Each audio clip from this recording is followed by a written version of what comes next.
Yo, welcome to the Hive Hustle, the captivating podcast where we dive into street culture, whether that be dance, roller skating, being a business person, things that raised me, things that helped me grow as a person and really developed me as a human.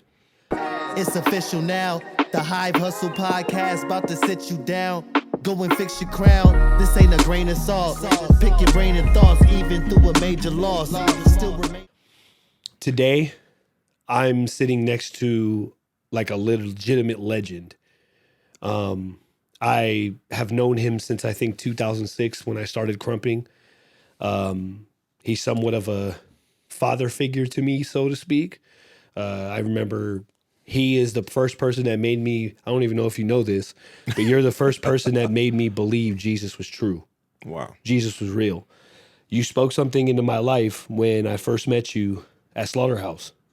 And you said something to me when you were doing an altar call. And no one in my life knew that, like fact. No one, not even my mother, my girlfriend at the time, nobody knew. And the fact that you told me that and you spoke that specific thing, at that moment, I was like, this man don't even know who I am. And he knows this about me. So he's obviously a prophet. And he obviously knows what he is. But besides that, Slayer, y'all, like creator of Krump, I'm sitting next to. So please understand that this is an amazing episode for myself. And I'm honored to have you, man. Man, thanks for having me here. It's I love what I'm saying and how you have carried your responsibility and kept your portion of the culture alive, especially for Vegas and what you're doing. So I'm very proud of that work. Thank you. Man, how long have you lived here? About a year and a half. Yes, Slayer lives in Las Vegas, Nevada. Like, I was at the lab last night and I was telling somebody, I was like, yo, like I'm interviewing him tomorrow. He's like, what? He's here? I'm like, no, he lives here. Like, Yeah. The man has been here. So thank you for being on the show, man. Just to give you a background. Yeah. The Hive Hustle, what it is to me is it's me gassing my inspirations up. Okay. People that inspire me, people that have put forth effort to invest in my life in any way, shape, or form, whether that be through a screen, me watching them, whether that be through me being physically with them or whatever. And street culture birthed me. Like, let's be honest here. When I was 8 years old, I found Michael Jackson. And when I was 12 years old, I seen Usher, and dancing changed my life. You know, before dancing, it was roller skating, whether it be stepping, whether it be popping, whether it be like street culture, hip hop, Krump changed my life. Sure. If I never got introduced to it, I wouldn't be who I am today. Man, that's so beautiful. This is my way of giving back, gassing you guys up, because there's platforms and people's stories that need to be heard. That's so good. I'm very appreciative of you being here, man. Like, I'm honored sitting next to you. Man, it's an honor just to see the work, I've watched from, where I've been. And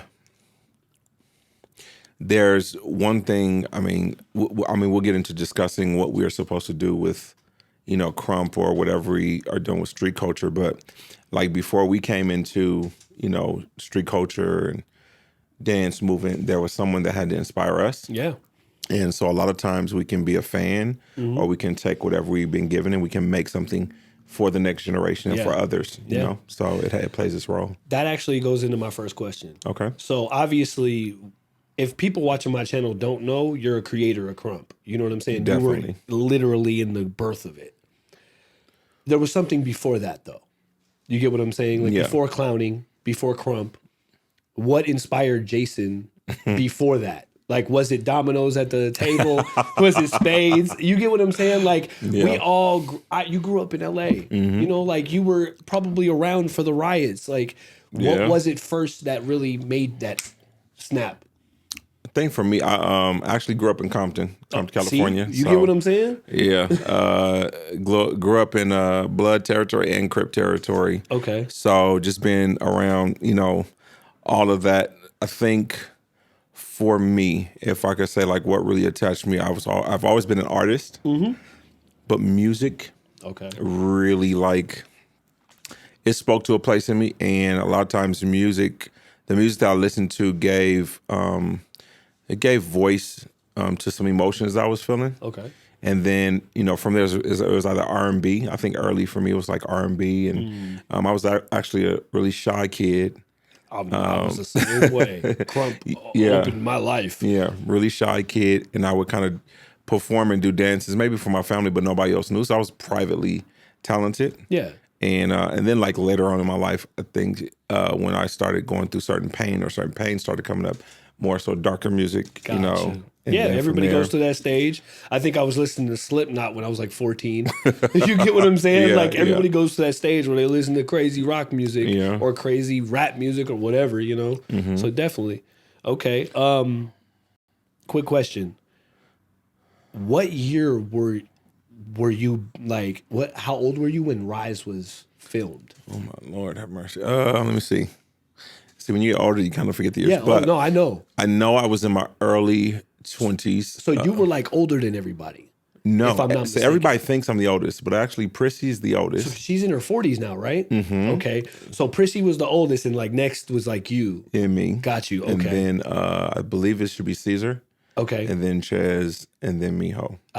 Okay. So because Ches, I think me and Eyes are the same age. Okay. Because I'm 37. Yeah, he's I think 36. 36, 37. Yeah. So it's like Prissy, you, C, Ches, and then Miho. Yeah. So Miho's the youngest out of all y'all. Oh yeah. That's crazy. Yeah, he's the little bro, but he done pumped up and man, UFC fighting and wrestling. He not the little Miho he was anymore. Nah.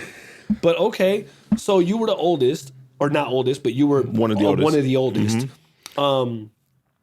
Like out of everything, like how do you feel Krump has changed since its inception? Since its inception, I think if we can kind of look at it like when people originally created McDonald's, okay, the quality of burger that they used, maybe it was, different. You have supply and demand, right? And so you have this quality, this authenticity, maybe grass-fed Angus or whatever. But then you have chains all over. So now to mass produce, you have to find some things that are filling but not necessarily healthy. And so when I look at Krump like that, I see a lot of events. I see a lot of it. It's good to look at that it's spreading. Yeah. But Krump is a tool and has always been a tool for healing and uplifting. It's never, ever been about destruction and tearing people down. So that's what happens when you mass produce without quality. I'm so grateful. I'm so happy you said that. Krump is for uplifting and healing. Building, like, that is what I grew up in. That's the Krump that like when I first stepped in, I was like, wow, this is a community I can be a part of. Like, this is what I can call home, because I didn't have much of a home life besides my mother. Like, my mother was the person. That's why I really resonate with Eyes so much, because of his relationship with his mother. You get what I'm saying? Like, a lot of us growing up in the 90s, in the early 90s, late 90s, we all had single moms. Yeah. So like that really resonated me in the very beginning. And so Krump became a home for me. So quality over quantity. Yeah. Dang. Well, let's go back, because I interrupted you. That's my bad. No, you're good. So born in Compton. Yep. Raised in Compton. Yep. Born in Germany. Whoa. Raised in Compton. Okay. That changes it. Whoa, crap. So when did you come to the States? I believe just like maybe in my first year, I believe. Okay, so you was Military. born in, that's like me saying I'm from Chicago. Like, I was born in Chicago, but I'm from Vegas. I'm from Compton. I got you. Yeah. That makes sense. Yeah. You were an Army brat. Yep. Okay. So did you stay there in Compton your whole life? So maybe early years, Compton. I went to Baldwin Park, came back to Compton. I always found my way back to Compton. Yeah, that's home. So just various hoods. So you said R&B music. Who's some of your... oh my God. We gonna have to go here, but Come on. Everybody knows probably. So I think like R&B, In Vogue. When I was little, I loved In Vogue. I had a crush on, what's her name? Dawn. Okay. Flawless lady. Yeah. Then Janet. Who doesn't love Janet? Right. So it was like In Vogue, then Janet, and then Aaliyah, rest in peace. Yeah. And then I got into like, when I started actually dancing, okay, you know, who doesn't do like Michael Jackson? Yeah, You know, that's everybody's first impression. But I think I actually started really dancing coming out like more bold when Hammer. So MC Hammer changed to like Pumps and the Bumps. Yeah, but I remember Pumps and the Bumps. And then when Pumps and the Bumps came out, I was like, the first dance I really if I can remember, Pumps and the Bumps was like a little bit before Clownin' like really. It was like right there. Yeah. It was like right there. If I'm not mistaken, because Clownin', a lot of people don't know, but Clownin' was early 90s. Yep, early 90s. Like Clownin' was around for a long time. Yep. So yeah, I get that. Tommy would be pulling around, like, when you know, when we went to Compton, he would pull around in his green, 5.0. So I think like the first dance I learned how to do was the butterfly. You know what I mean? It was like, everybody's like, oh, you do the butterfly. And I was like, okay. And then the Tootsie Roll came out, and you do it backwards. And so that kind of got me out of like my shyness. Okay. It was still private. And then, you know, I stumbled upon the clown world, and then it just changed. Yeah, my whole outlook just changed. And I just started to evolve. I can imagine, man. And just to put it out there, if I'm not mistaken, I might be wrong, but from my perception, you were one of the first like designers in Krump when it comes to fashion. Myself, yeah, one of the main. Because I remember building chain shirts, putting a chain on a T-shirt and spray painting over that mug. I remember that, and the first person I seen do it was you. I don't know if you got the inspiration from somewhere, but ultimately, like that's the first person I seen was you. Yeah. So I think what happened, you know, you had clown. You know, I've always actually went to school for fashion, and this was right before I got into dancing. So I didn't know what I wanted to. You know, you have a lot of people who don't know what they want to do. I get it. So I went to school for fashion design, and I mean, I like designing and the drawing, but I didn't like sewing. I know how to sew. I was heavy foot, so I was like, I don't want to do this no more. So then I got into dancing, and then what happened is like, when I started to get more confident, I always, you know, people that know me in high school, when I went high school, I had my own little trend by myself. So I didn't need to, you know, everybody wore this. I wore what I wanted to wear. Yeah. And so I had like edgy type of clothing. I was into like, you know, I was probably one of the only black kids from Compton that people were like, is he emo? Is he gangster? So I was mixing, you know, culture. So I'm wearing spikes and rags, and I'm like, what's? But it was catchy, and you were expressing yourself. Yeah, I was expressing myself. Yeah, exactly. I was just the wrong person to just like the ridicule didn't do nothing to me. It's like I'm secure in who I am. Yeah. And so, you know, I remember, you know, the clowns used to cut our shirts and stuff like that. And so once the whole dragon, you know, when that Slayer dragon, when that started coming forth, I started going to the like really edgy. I was listening to 50 Cent. I was listening to Eminem. I was listening to Marilyn Manson. Yeah, I was like really, and so early 2000s, like, that era, you had a lot of edgy music. And so I think one day I was sitting there and I was like, okay, what do I wear? And then I was like, I think I just had a chain from a bike laying around. I looked at it. And you just did it, huh? And I put it on the shirt, and I hit it with some gold paint. And I was like, that matches my Timberlands. And I sprayed it, and I was like, I want this to look like lightning coming down, like power. So I did, like it looks like lightning. And I was like, And I wore it. People were like, where you get that from? I was like, So then I started wearing it more, and I would take it farther down. I did my jeans. And so people were like, do me one. So I started doing people one. Then I started like putting words on it. Then I started doing different designs. I think if you go back and you watch Rise, I have like these camo I remember them camo pants. And the leaf comes across. I remember that. And then I had the matching wave cap and the beater. So I was like, you're just tripping. I just would just construct. That's and it was dope. Just like, that was my way of like, I think as an artist, a lot of artists don't get, you know what I mean? Because it's like art. Most people don't have the money in the hood to buy an art piece. So what's another way? Fashion is another tapestry. Yeah. That makes sense. Well, hey, we're going to take a quick commercial break. We'll be right back. Do us a favor, like, subscribe, comment, get this into the algorithms. We appreciate y'all. We'll be right back. Yes, sir. It's official now. The Hive Hustle Podcast about to sit you down. Go and fix your crown. This ain't a grain of salt. Pick your brain and thoughts, even through a major loss. Still remain a boss. Resonate with greatness. Celebrate creators. Ain't no blanket statements. Elevate and claim it. So amazed, I'm making the way for those in need. Mold the lane, showing change in a growing me.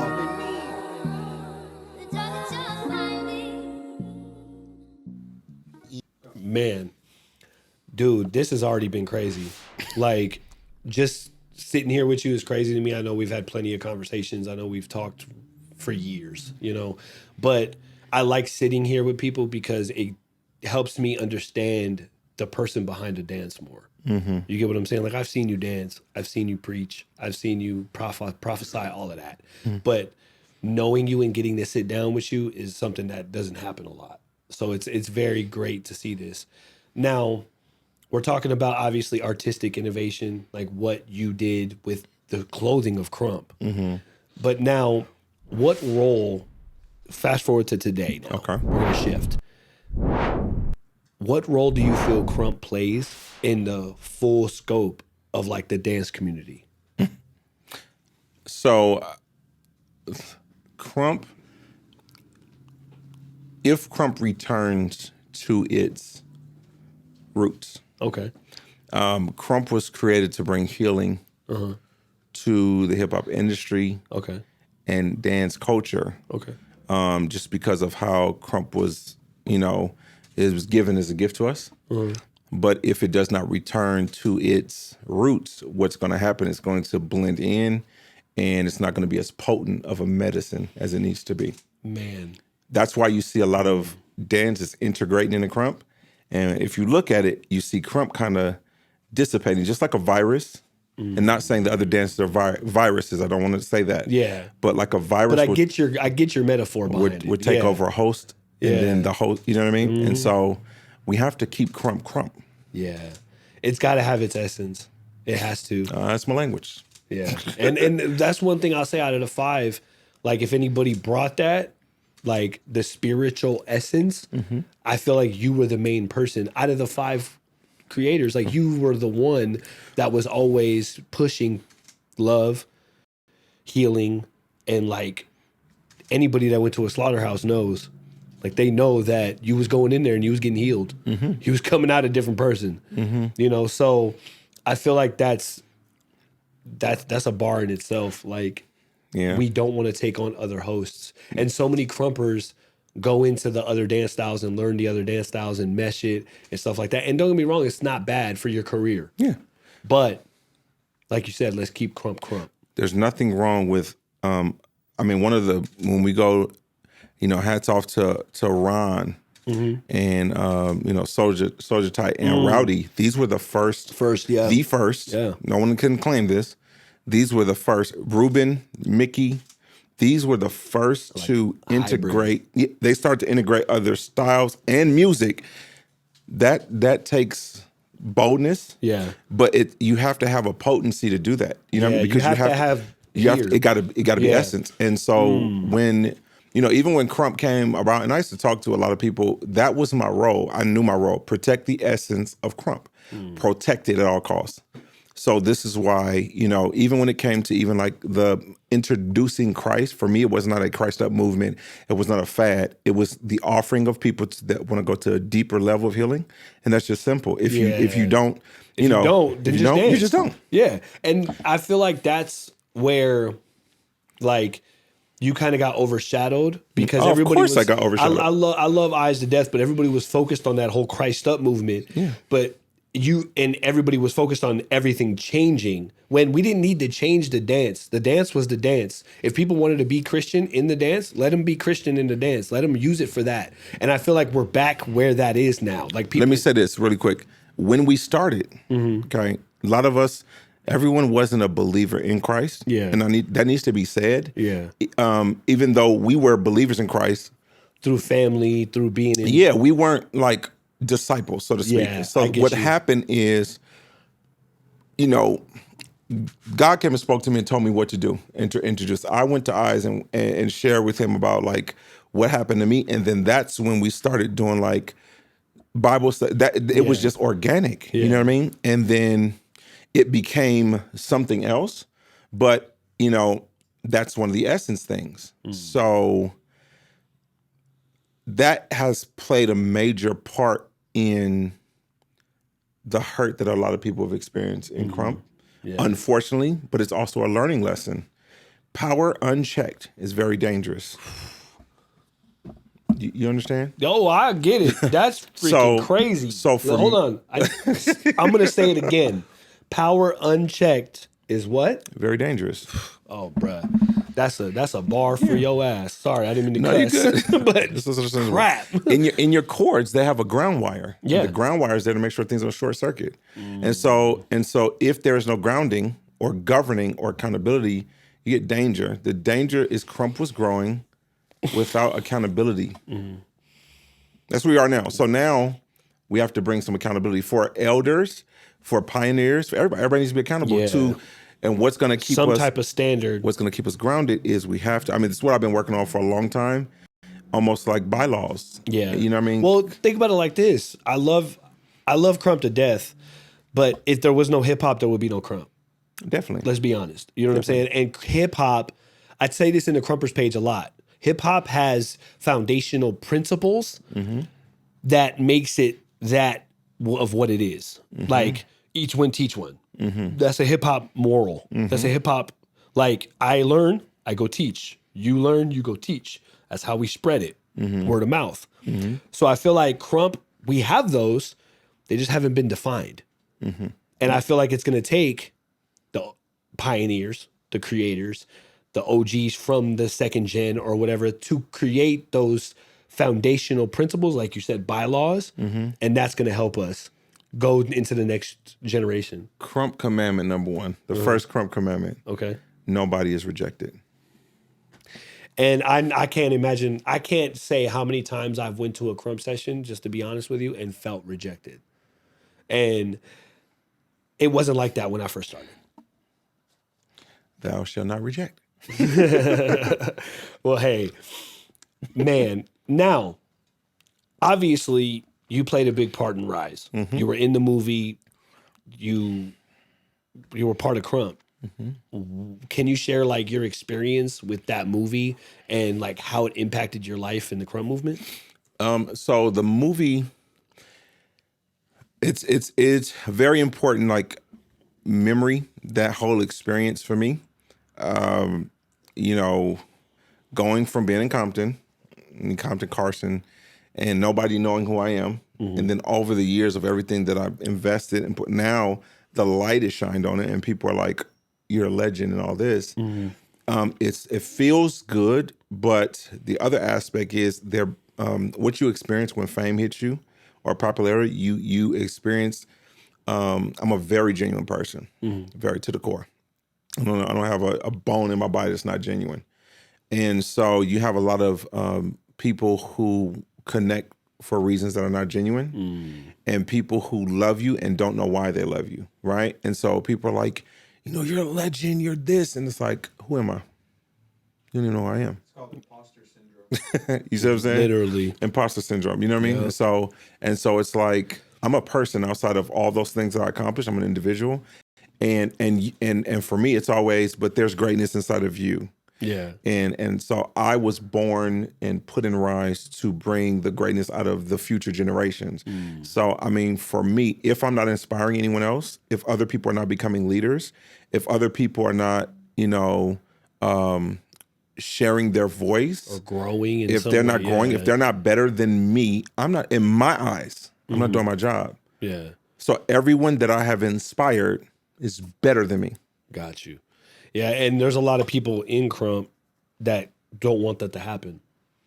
Because they don't understand that. Like I've always said, there's people that have been under me that can literally tell you this. I've always said, look, I'm not training you to be me. I'm not training you to be like me. I'm training you to be better than me. Exactly. Because if you're better than me, let's just speak on a business aspect. Yeah. If I grow your business to be better than mine, you're going to tell how many people about that? Mm-hmm. If I get your business leads and I show them that you are a good business, you have a great presence online, and you're making consistent money from my work, and you're getting up there, you're going to tell people. Exactly. And I look at that in the Krump aspect too. I was one of the first Krump teachers in Vegas. 2009, I taught at 2 Night Street Dance. And when I stepped in the studio as a Krump teacher, I noticed that, okay, you can make money from this as a teacher, right? If I teach you well, You go tell this person, word of mouth. Like that's the greatest. Like some of the greatest little homies in Vegas have came from my fams, and I can say that with confidence because I know they go tell people, and that's what you do. You have people that have been under you for years and people that have grown under you for years, and you can see. Look at this. Look at this dang building. If you never spoke Jesus into my life when I was probably like 19, 20 years old, I don't know what would have happened. And that's proof in the pudding right there, you know? Yeah. I'm gassing you up. Let it happen. Now, a shift. Okay. Every life, every human, every leader has challenges. Yeah. I need to know how Slayer handles obstacles Oof. and what do you do to overcome them? Oof. So the way that I overcome my challenges is number one, believe. I like it. I like can't that? with you. You love with it? 2 E's? Believe with 2 E's, right? Number one, believe, and then I've always, for the most part, as much as I could, remember who's in charge of my life. So it became difficult for me. Your belief is your mindset, and it's actually connected to, what has been revealed to you. So the leader has been revealed in me, and so I walk towards that. But then I have my human failings, my human shortcomings, and so that belief has caused me to walk past what I feel about myself, past what I feel about others, whether it be rejection. I believe, despite being rejected, I'm still a leader. I had to believe, despite them changing the history. I think there was a period of time where I don't mean to cut you off, but I told people that Todd Eyes and Miho were the creators of Krump. And then like 2-3 years later, I had to switch it to say there was 4 creators of Krump because Lil C wasn't a creator yet. And then like 2 years later, I had to switch it to now there's 5 creators of Krump. Yeah. Like I've switched my teachings of Krump like 3 or 4 times. Yeah, and it happens. And so that happens because of oversaturation, right? Yeah, like we talked about quantity over quality when it's supposed to be the opposite. Yeah, I just heard about Whataburger. I was like, what's Whataburger? You see what I'm saying? Yeah. It wasn't advertised. Yeah. Hypothetically. Then you taste it, it's like, oh, it's pretty good, right? So there's some things that do exist that we don't know of because it's not advertised or it's not spoken. Yep. And so if we think about burger places, what do you think about? McDonald's. And Burger King, yeah. Burger King, and then In-N-Out's going to be thrown in there, right? Yep. And then you have somebody from a whole other generation or side of people that are going to say Jack in the Box, Wendy's, and something else. Yeah. Yeah. You see? I get you. Advertisement, marketing. Yeah. So a lot of it is psychology. So there's a lot of people, and there's a role of responsibility. So that was one of the struggles. I shrink back naturally because I don't like drawing attention to myself at all. And I do things for love. So it's like I'm not in the competition of like being the best, never being undercut face, anybody, never had to undercut anybody, never had to do anything treacherous, never had to do any of those things. As a matter of fact, those things make me angry. So it's better for me to just move myself for then I get out of character, right? Because I love passionately. So that's again one of the struggles is now I have when I see what I see going on with Krump, I have to take responsibility for that. And come forward now. This is why you see me on interviews and talking to people because it's like I've noticed that in the past like year or so, you've like gotten out there more and like I just noticed in the Vegas Krump page, you be going live in there and stuff like that. So it's it was most people don't know. So the whole Christ Up movement, how that it took it was almost heartbreaking for me because I received a commission from God to preach the gospel. I received the commission from God to share the gospel with the Krump world, right? I made my own mistakes and all those things like that. So seeing all that, is almost heartbreaking because it's like me leaving and me, being removed. And even the warning I gave people, like, okay, Krump is taking the turn. I told him in 2007, call a buck. God, the Lord says, stop going this direction because it's going to affect Krump. And then he said, okay, remove yourself. Then from there, it took the turn. And so watching the turn, it's like, oh my God, right? So Krump has the hardest thing is when I say it has followed me, it has followed me almost like a ghost, so to speak. You know what I mean? Same here. Like it's like you can't get away. Get away. So I'm like, I would be places in a professional setting. They'd be like, "Oh, Slayer." Aren't you? Do I know you from somewhere? No, you don't know me from nowhere. Nope, you don't know me. I seen you somewhere. I don't know. And I would change the subject. And they go, "Why didn't you tell us you were one of the creators?" Oh, don't talk about that. Board meetings at the job. I'm in mental health places. I know you from somewhere. I'm in church. I'm like, okay. So it's like, I can't forget my people. Yeah. It's in my blood. That's my tribe. people, right? My tribe. So it's like, and then there's a way that the tribe needs to get ministered to, right? So I still minister, but it's a different way. So if I don't dance, it's going to affect. I have to bring the essence. It's in my bones. Yeah. You see what I'm saying? It's in the speech. It's in this character. Yeah. Other people need to be inspired by something other than what is being mass produced and manufactured so that healing can break out. Or the cancer will continue to spread. Do y'all hear him? I hope y'all getting his messages right now because this is crazy. Wow. Okay. On that note, we're going to take a commercial break. We'll be back in a few minutes. I appreciate y'all for tuning in. We'll be right back. It's official now. The Hive Hustle Podcast about to sit you down. Go and fix your crown. This ain't a grain of salt. Pick your brain and thoughts, even through a major loss. Still remain a boss. Resonate with greatness. Celebrate creators. Ain't no blanket statements. Elevate and claim it. So amazed, I'm making the way for those in need. Mold the lane, showing change in the growing me.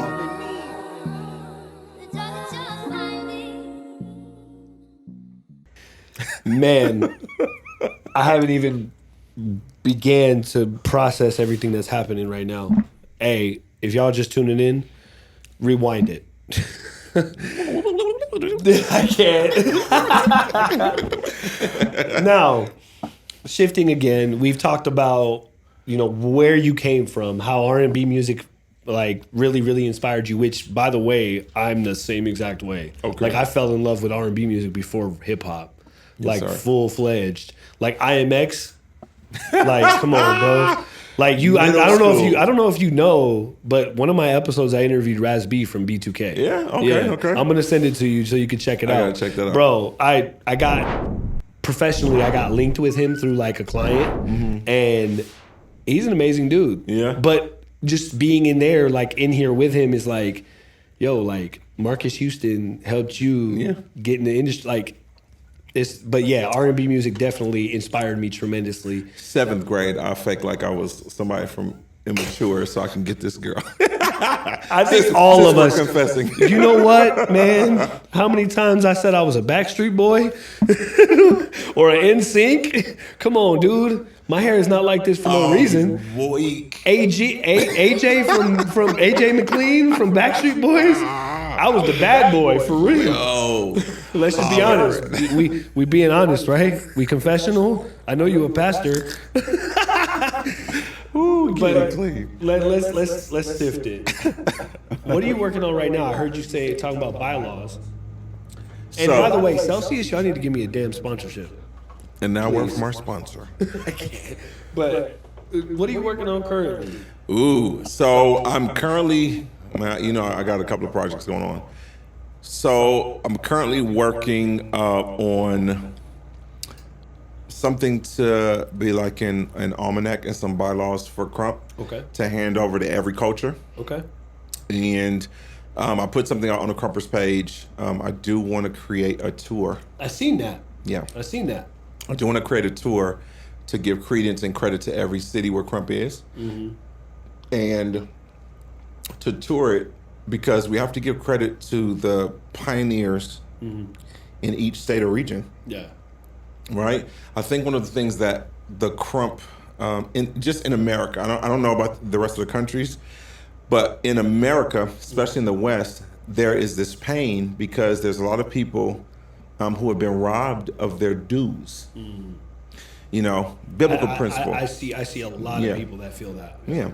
Give honor to where honor is due. So let's say, for instance, you're my big homie and you put all this work in me and I go on to become something great, but I don't give honor. I won't reach the level that I'm called to reach. God won't bless it because I'm not giving back. Even a plant, you got to give back to the roots so that there can be great extension. And so I'm not interrupting you, but I'm going to just speak on this.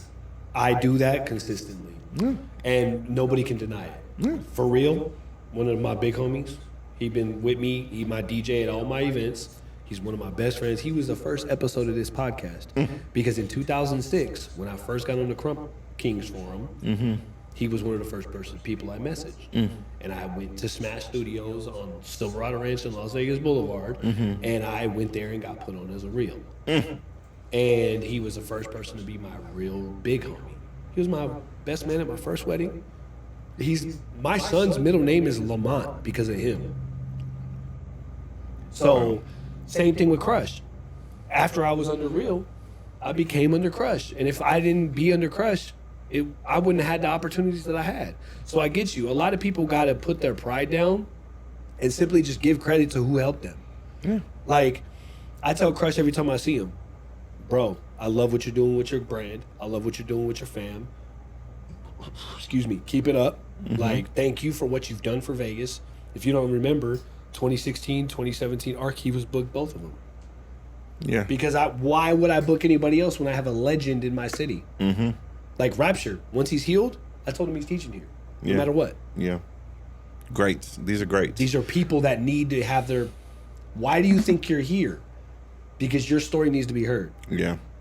We all have platforms. We don't need to just be interviewing the people that are current, the hitters, the freaking popular people. Like, let's interview the people that are unknown, that need to be known. Yeah, I tell people too. I was like, I've been doing this in 20-some years. The body wears down. Yeah, my role changes. You know what I mean? The interview before you.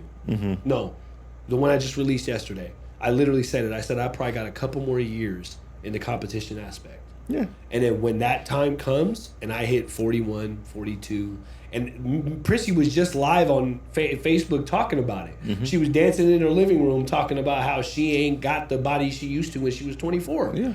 Our bodies do that. Yeah. So our role has to shift. Our why has to shift. Yeah. My why has already shifted. Yeah. I don't come in here and do 17 rounds and be the session killer. I make the space for people so people can come in here and have a safe space to have a Krump session. Oh, that's beautiful because you got to think about it. Like when I look at you guys, like, I mean, it's so many people that I look at and I can remember 14, 15, 16-year-olds who didn't know who they are or excuse me, didn't know who they were. And now they are like giants and it's like, wow, you know, where would their life be? But, you know, the little things that you do, and that's why, you know, I like to tell the Krump Part and just even anyone in creative dance, like those type of arts can help people who are suicidal. Before Rise came out, a couple of days before they were filming, I tried to kill myself. Man, I'm so when I say literally, I would be in the grave, and I know I would be in hell. You know what I mean? So I would be dead because I hadn't given my life to Christ the way I was supposed to. I would be dead. And God, that's when God spoke to me. I'm like, and then told me that he was going to make my life worth living. If you go back and watch Rise, I have a cast on my arm, this arm. Yeah. And that was a car accident, 2 car accidents, and I tried to take my life. And then right after that, the movie blows up. So I'm enjoying it. And it's like, you can't even really enjoy it. Yeah, but I'm like, this is crazy because I'm not even, you know what I mean? I'm not supposed to be here right now. I'm not supposed to be here. And probably 90% of the people that you were around didn't even know. Only person knew, Little C, and I think Prissy too, I think. You see what I'm saying? Because we had those type of relationships where, like, you know, you guys were close. Yeah, C was one of the ones like he got on my head about. Like people think he's like this and that, but he was like, yo, he has this. We have this thing where he like even things that are serious, he makes it real light, so it just takes the sting out of it. But you know those type of friendships are important when you feel used. Yeah, you know what I mean? That's crazy. You need those to give you to like just let you know that you're not the only one that goes through those like thoughts. Oh yeah. The reason Swarm Brand is what it is because I almost killed myself in 2017. See? I was newly divorced in 2016, dated a chick, found out half of my people that I was around was lying to me. Some grimy stuff happened, and then I'm walking down street down this way, Windmill and Eastern, walking up it to Spencer, jumped out in front of a car swerved. I've told this story on episodes before, but I looked up, and mind you, I was already saved. I already knew Jesus was alive. I already knew all these things. I already knew how to live life. I was 30-something years old. but I was just so defeated, and a diamond came out of that, and that's what you're sitting in right now. Like legit, One of many diamonds. one though. of many, yeah. Because it's not my first rodeo. You know, like in 2012 when we built One Round, we were in like the people that we had, we were in like a desperate need because Vegas Krump was just like we needed something of our own. Yeah. We were always, I ain't trying to say this in a bad way, but we were always Cali's shadow. Yeah. Because we were the first city outside of Cali to get Krump.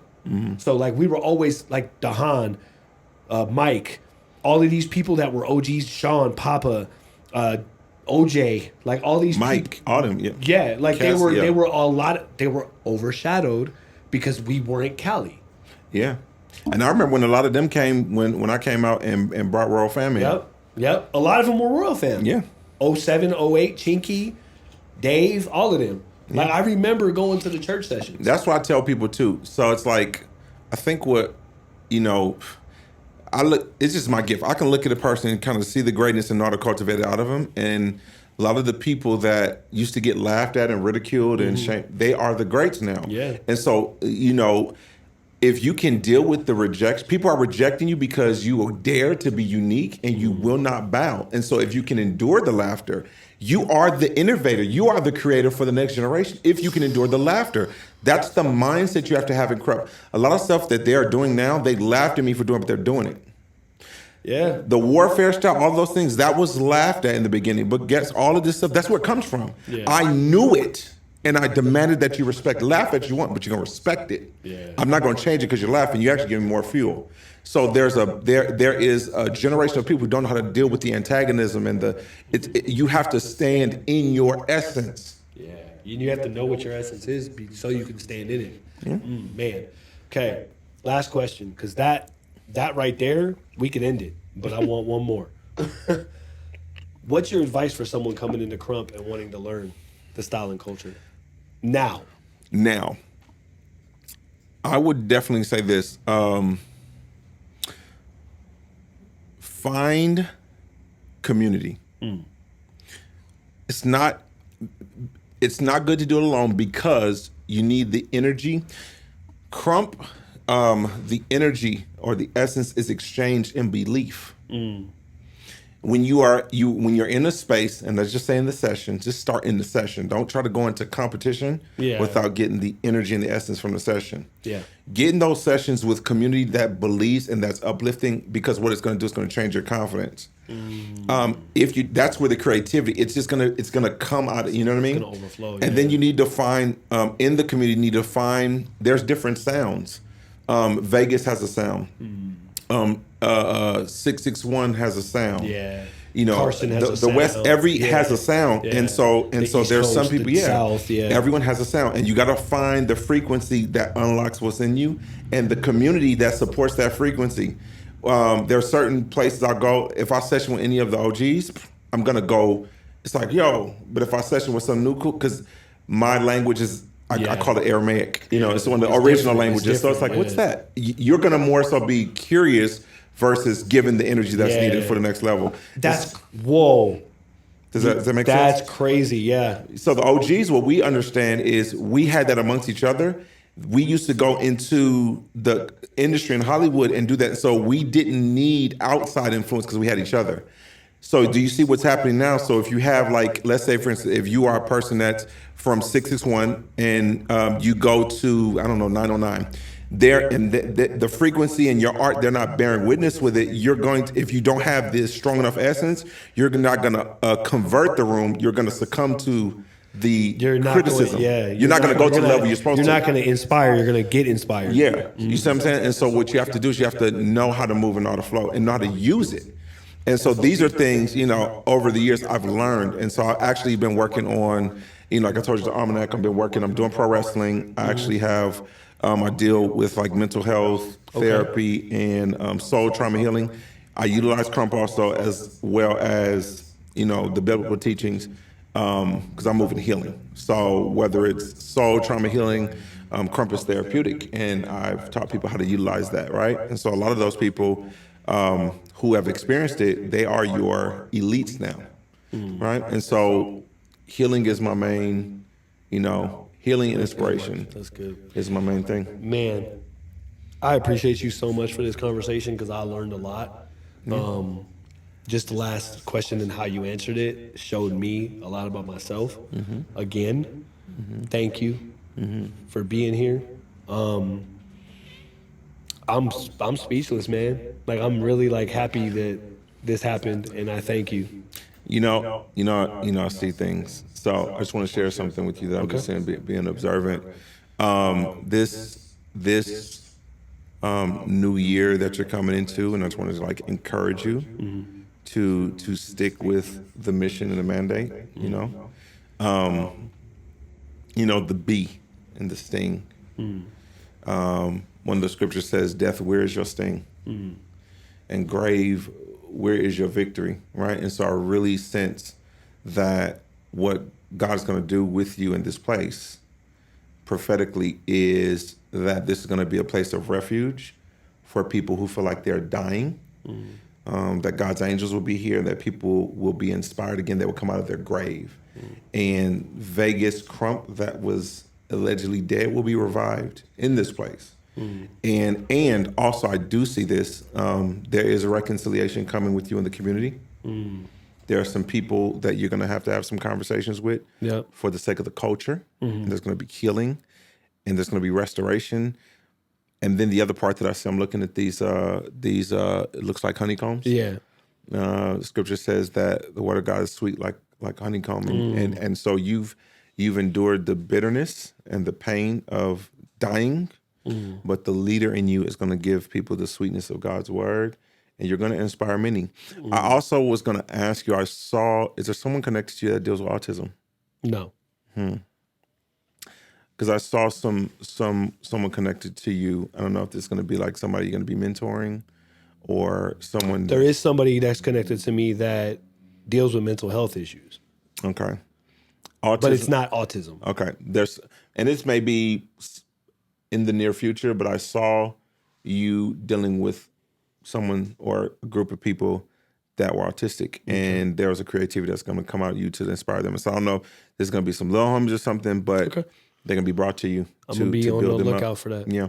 Man, I appreciate you, big bros. This is episode 16, y'all. Like, I'm 16 in, and I can't wait to get further. Yeah. Like, subscribe, follow him. This is a legend. He obviously just spoke into my life again. Get with him. Add him on Facebook. Follow him. Get some knowledge, because there's people out here that can really give it to you about street culture, about dance, about Krump, everything. We appreciate y'all. Have a good one, and peace. It's official now. The Hive Hustle Podcast about to sit you down. Go and fix your crown. This ain't a grain of salt. Pick your brain and thoughts even through